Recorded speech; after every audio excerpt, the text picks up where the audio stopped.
Shri Gokulam gold and diamonds, link road, Vadakara. വടകരയുടെ കനകവിസ്മയം Sri Gokulam gold and ഡയമണ്ട്സിൽ ബ്രൈഡൽ വെഡിംഗ് പാർട്ടികൾക്ക് സ്പെഷ്യൽ ഡിസ്കൗണ്ട് പാക്കേജുകൾ.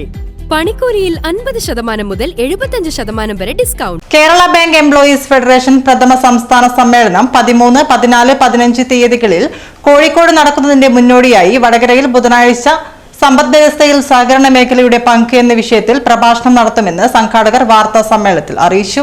മുൻ വിദ്യാഭ്യാസ മന്ത്രി പ്രൊഫസർ സി രവീന്ദ്രനാഥാണ് പ്രഭാഷകൻ. വടകര നഗരസഭാ സാംസ്കാരിക ചത്തുരത്തിൽ വൈകിട്ട് 5 മണിക്കാണ് പരിപാടി.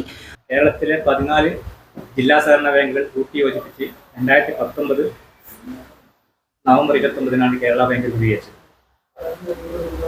കേരള ബാങ്ക് രൂപീകരണത്തിൽ ഇന്നത്തെ കേരള മുഖ്യമന്ത്രിയുടെ ദീക്ഷണമായ ഭാവനയും ദീർഘദൃഷ്ടിയോടുള്ള കാഴ്ചപ്പാടിന്റെ ഭാഗമായി സഹകരണ മേഖലയെ ശക്തിപ്പെടുത്താൻ വേണ്ടിയാണ് കേരള ബാങ്ക് 2019 പിണറായി സർക്കാർ ആരംഭിച്ചത്.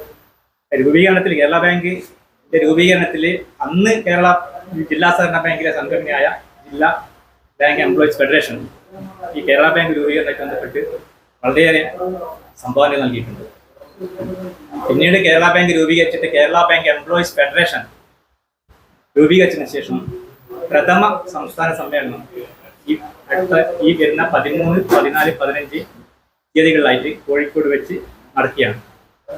അതിന്റെ ഭാഗമായിട്ട് കോഴിക്കോട് ജില്ലയിൽ 5ഓളം അനുബന്ധ പരിപാടികൾ നടന്നു വരികയാണ്. ഒന്ന് ഇന്നലെ ധനമേഖലയായിട്ട് ബന്ധപ്പെട്ട് ഉള്ളിരിയിൽ വെച്ച് നടന്നിട്ടുണ്ട്. അടുത്തൊരു പരിപാടി മറ്റന്നാൾ 4-ാം തീയതി വടകര വെച്ചിട്ട് വൈകിട്ട് 5 മണിക്ക് സമ്പദ് വ്യവസ്ഥയിൽ സഹകരണ മേഖലയുടെ പങ്ക്. വടകരയിൽ നടന്ന വാർത്താ സമ്മേളനത്തിൽ convener NF Deepesh, VT Sadanandan, O Santhosh Babu, O Rameshan എന്നിവർ പങ്കെടുത്തു.